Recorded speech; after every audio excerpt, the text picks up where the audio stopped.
All right, looks like we are live. All right, welcome to the second Facebook Live for Sensibilities Nosework training group. These are just free Facebook Lives that I just decided to do because I really wanted to get out more information, and this is a great way to do it. We've got a whole lot of people that are actually in the group itself, so we might as well take advantage of it.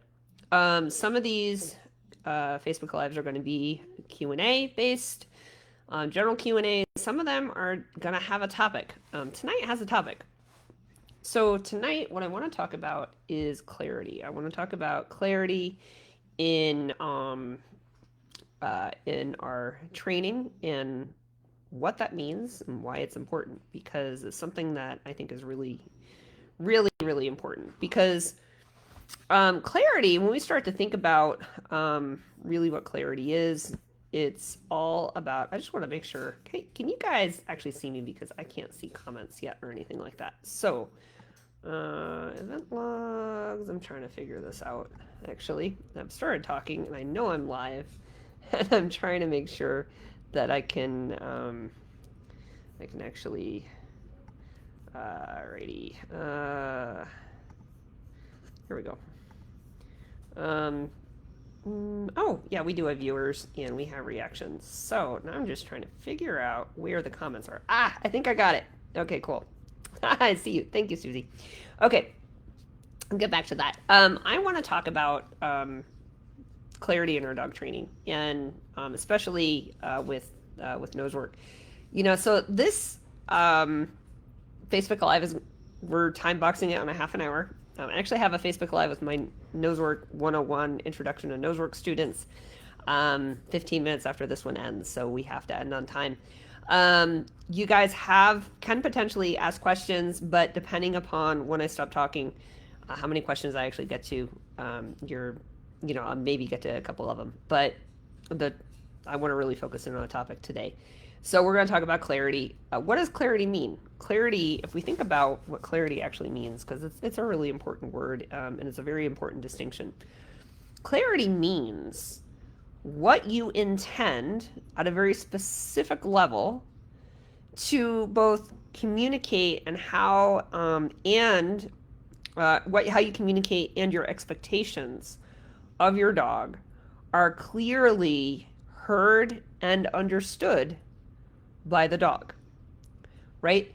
So depending on whatever that is, you could have clarity in your training, you could have clarity in your handling, you can have clarity in your criteria, all of these things.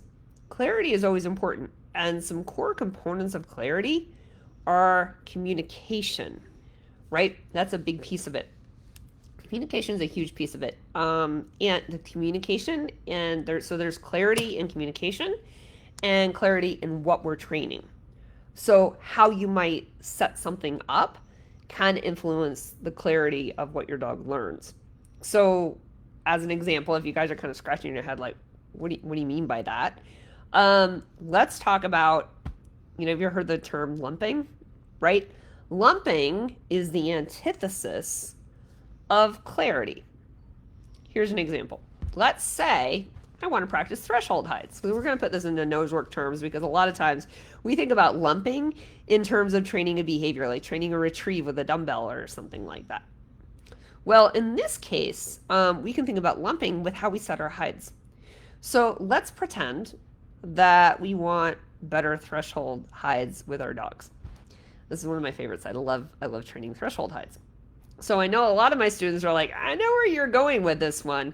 And for those of you who haven't taken my classes or whatever, you may not know. So, but it's good to repeat it, and hopefully we can get that information out. A lot of times people are like, oh, I need to practice threshold hides. So they set a hide at a threshold. And then they set other hides in the search area. You know what?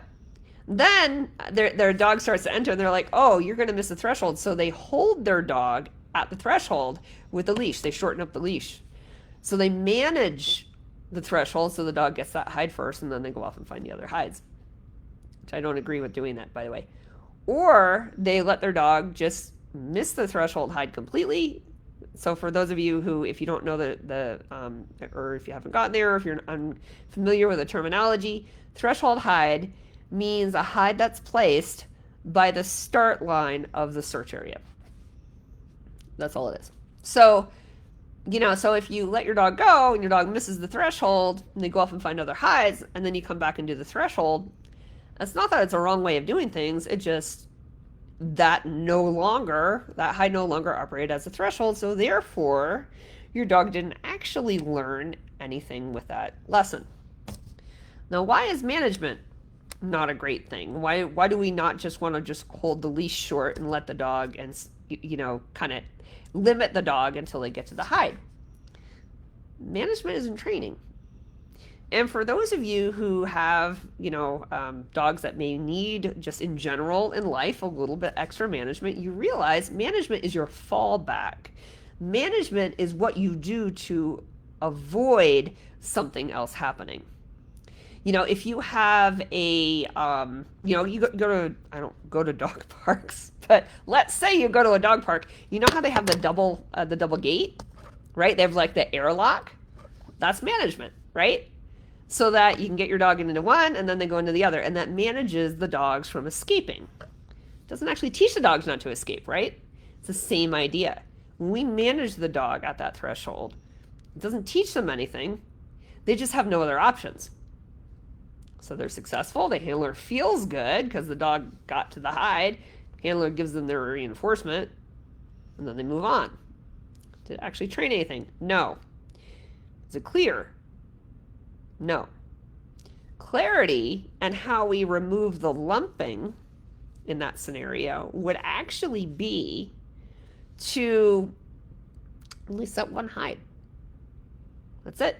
It's just the threshold hide, and not manage it. Because you know what? When you release the dog at the start line, I would also, here's the other thing, is I would keep the search area small. So I'd use a small room. This is how I teach thresholds. Small room. Dog can't go very far. There's only one opportunity for reinforcement. That's it. You leave, you don't get reinforcement.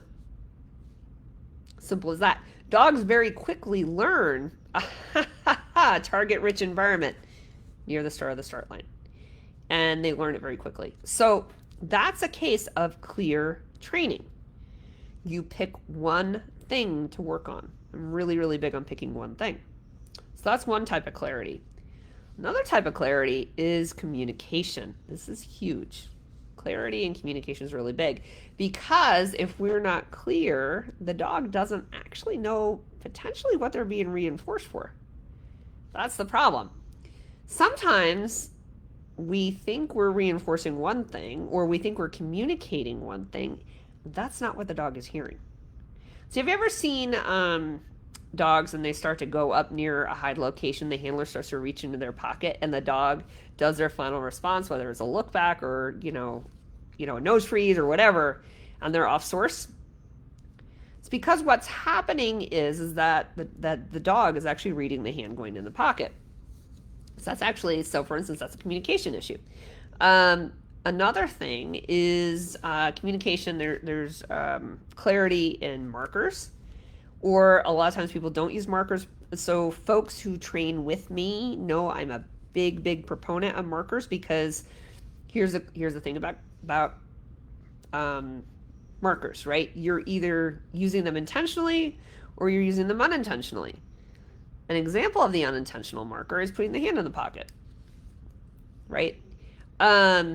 Intentional is thinking about what is the right timing for that and having a very clear way of expressing it.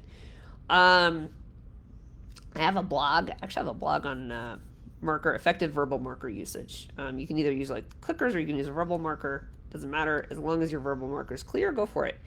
I have a blog on that. So if you go to my website, you'll find the blog. It's under free resources, Scentsabilities, nw.com. If you go there, you'll find it.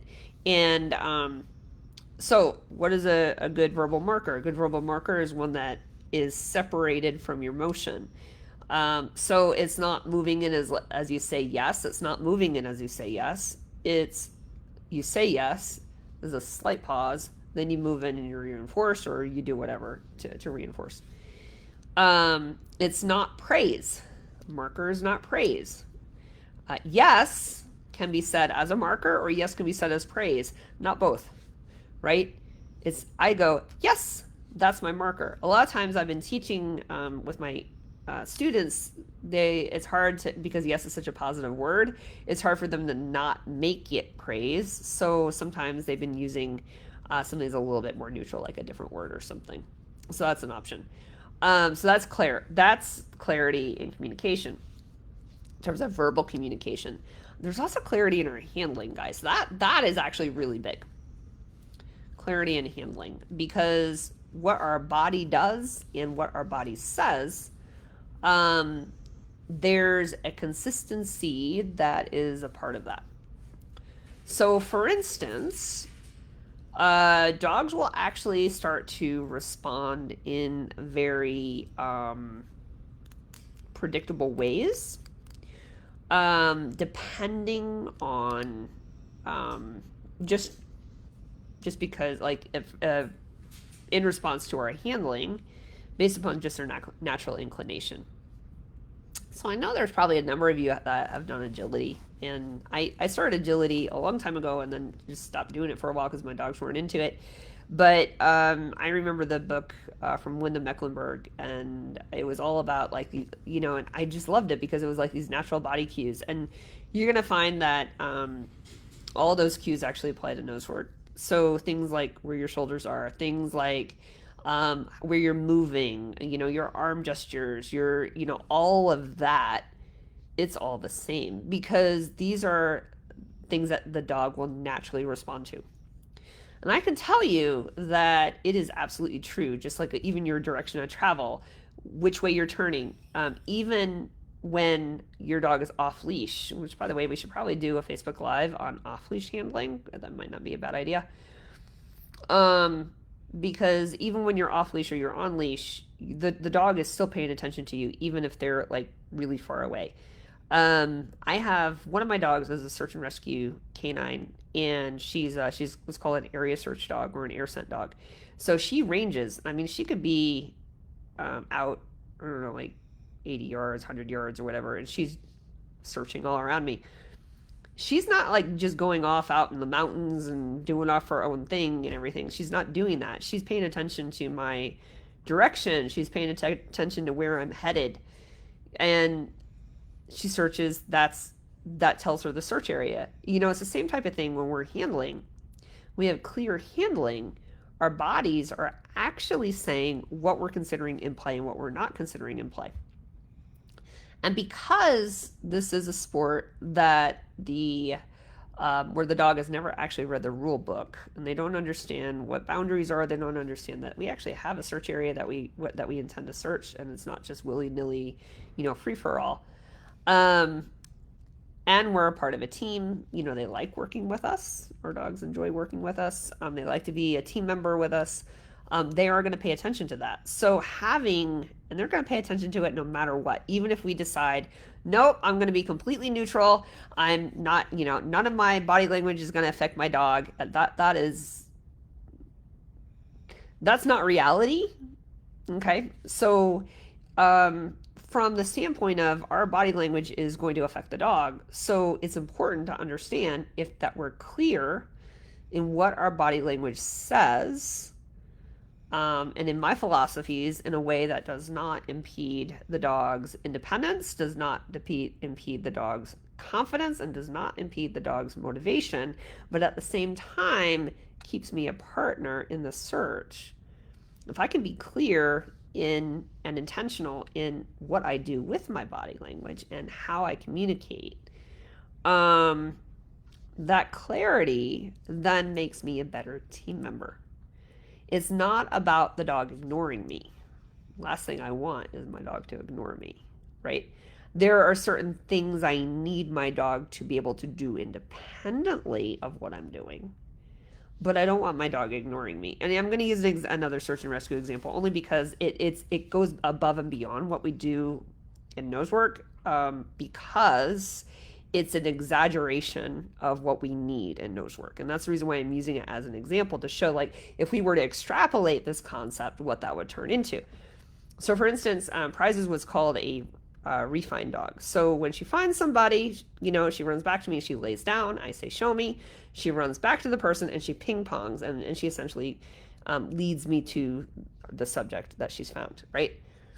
So the cool part, so the thing is, when she comes and lays down, I have to be careful that my body language does not cue the down, because maybe she's just coming in to say, hey, just checking in on me, or hey, I'm thirsty, or whatever, because I carry water for her and everything, right? So when I happen to know she's found the subject, I can tell by the way she's coming back, I will do different things, like pretend I'm tying my shoes. I'm going to pick up a rock. I'm going to toss it up and down.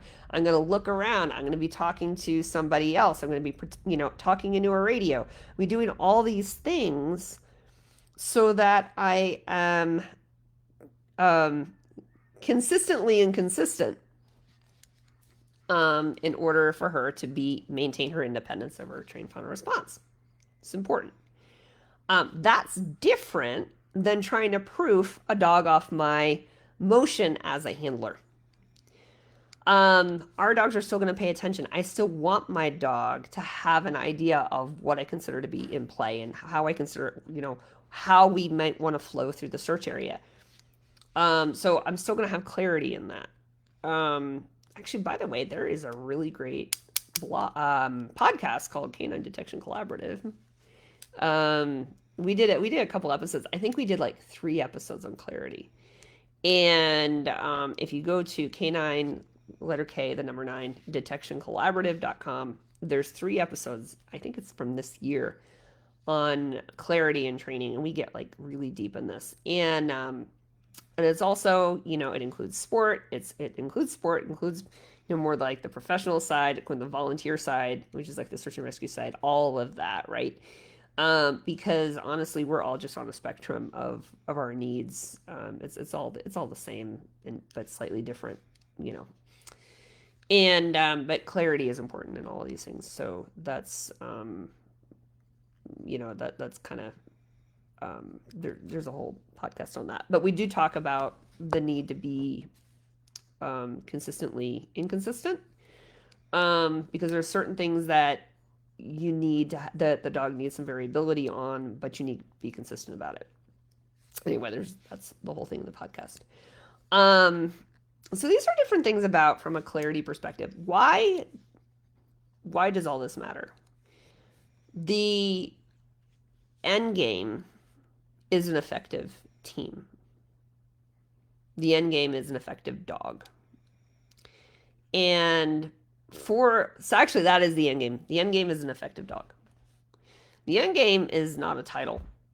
The end game is not, you go out and you get your NW3 title, or you get your summit title, right? Or you get or a T, or you get your detective title or whatever. That's not the end game. The end game is an effective canine, an effective dog. And in order for the dog to be effective, the team has to be effective. Meaning you and the dog, right? You're a team. And for the team to be effective, communication needs to be effective, right? The training needs to be effective. These 2 things need to be effective. And when they come together, you'll ultimately have an effective dog over time. And as you build your training, so it's not even just that specific training session, it's clarity over time, it's effectiveness over time. Is what creates an effective dog. And clarity is a core component of that. So by thinking about and being more cognizant of our clarity, and more cognizant of how we communicate, and more cognizant of the clarity in our training, we can ultimately have a more effective dog. So I don't know if you guys have any questions. That's kind of like a little bit of a diatribe there. But if you do have questions, I think if you can type it in the comments, I could go ahead and answer some of those. If you have any kind of specific questions about clarity, that kind of thing. I'm just trying, like I said, I'm trying to figure out what the right format is for these, and hopefully this is the right format.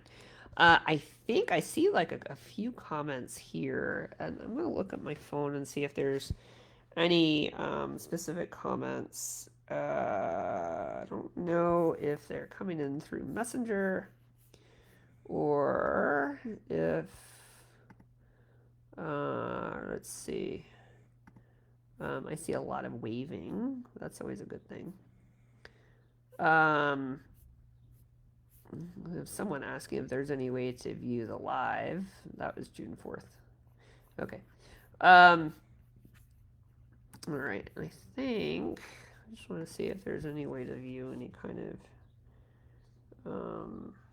Anyway, if anybody has any questions, otherwise I can either keep talking for another couple minutes or we'll kind of wrap that up a little bit. But I'll give you guys a moment to kind of think about that. Let's see. Nope, that's.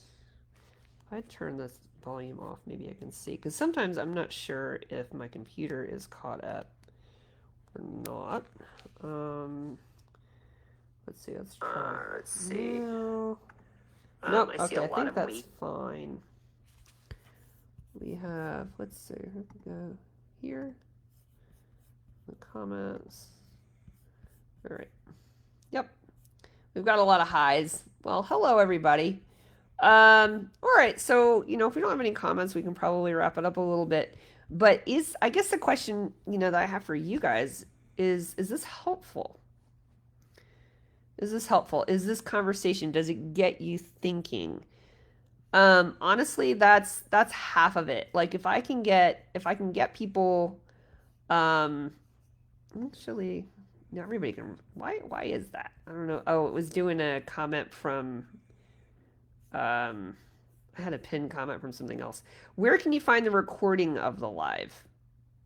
Well, the recordings are actually they're going to be posted. I put those in YouTube, and it should also be in the Facebook group.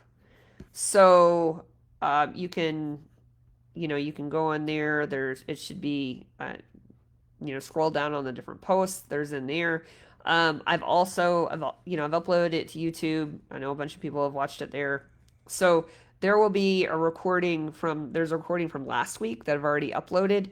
This is new, so this is actually live. So you're saying the recording of the live is actually it's in progress right now. So the recording's not posted yet. It will get posted. Okay. All right. Megan says she's got a question incoming on thresholds, and wasn't sure if this was already answered. And so again, it's about clarity. So Megan, if you've got a question about, yep. And again, I'm not going to necessarily get into actual training problems that you have. So if we keep the questions specific to clarity, and if you have a question specific to training problems, we can always either cover those in a general Q&A later on, or I also offer Zoom coaching because sometimes we have to get a little bit deeper. So that's always an option. Yeah, you can absolutely comment here. I'm reading the question from the comments under the live video is where I'm leaving them. Okay, yes, this is a question actually that's actually very on topic. And again, it's about clarity because we talked about thresholds, so I will answer this one. And Megan says if you're training thresholds in a small room and if your dog misses blasting in, what is generally your response? Do you let them search and find it or pull them, reset, and try again? That depends. Their first time, I might let them work it out. The third time I do it, I might pull them back. So that is from the aspect of clarity. Clarity is always about it depends, and it goes into our training decisions. So a lot of times, you have to kind of think about clarity and criteria. And in some cases, we do need to kind of let the dog figure it out. And in other cases, we need to kind of interrupt the dog, right? So the answer to that question is always going to be it depends. What does it depend on is a lot of different things. One of them has to do with how, with kind of reinforcement itself. What things other than what's in my pocket is actually reinforcing my dog? Is if the dog blasts the threshold and is running around in circles, that's kind of reinforcing to the dog. I would stop that. If the dog goes through the threshold and is actively searching and is focused and is in the right arousal state and is trying really hard and has the potential to kind of come back and hit that hide, maybe I'd let that go. So you have to ask the question before you can answer what you do. You have to ask your question, what is reinforcing your dog if you do one thing? What is reinforcing the dog if you do another? And you have to kind of pick the right answer.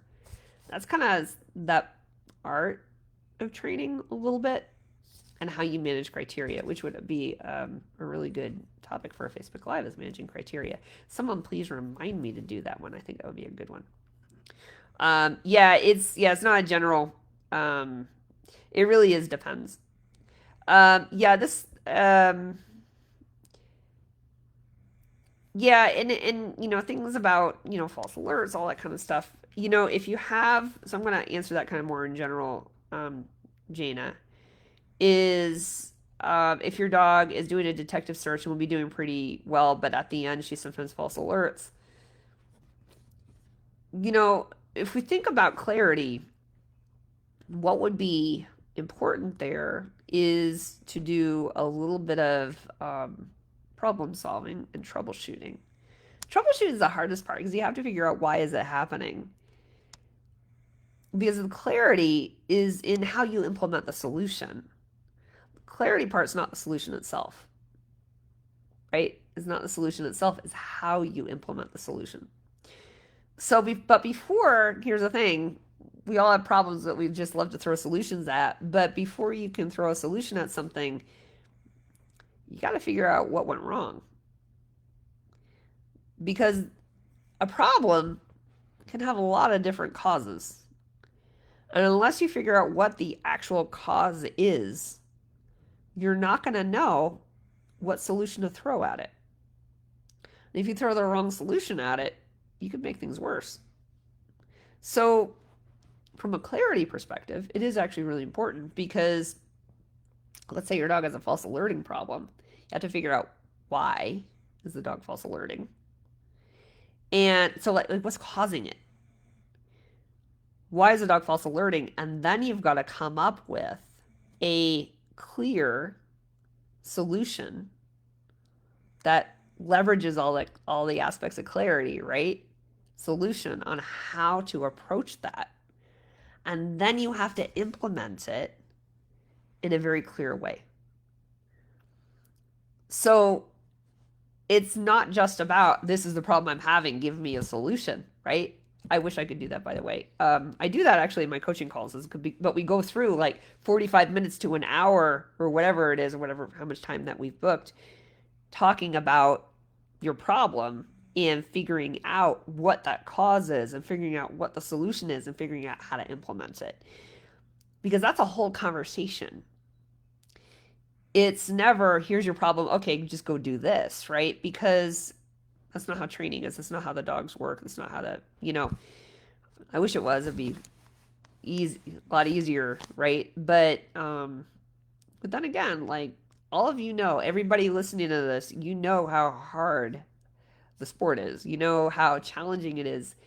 That it's not just about your dog finding a hide and alerting, right? There's a whole lot to it, and the higher level you get, the harder it gets, right?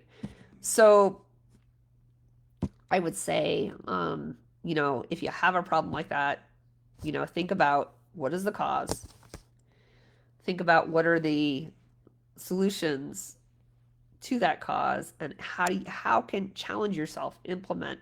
How can you make your solution as clear as possible, and how can you make the execution of that as clear as possible, right? So based on all the stuff that we talked about at the beginning.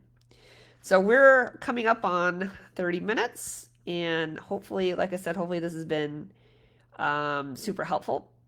And this is going to get, this has been recorded. Hopefully I can get the thing to actually end this time, because I think the last time I did a live video it wouldn't actually end. I couldn't hang up. It was crazy. Um, and so that'll get saved. I'll also download it at some point and upload that into YouTube, because Facebook likes to get rid of Facebook Live recordings after a while. Um, and I think I may have created a guide that I'm going to be like I think there should be a guide section. I'm going to be uploading it and then putting the link in there. I can't remember. Anyway, it's going to be in there. You guys will be able to still access it. So, all right, guys, have a great night. Hopefully this is helpful.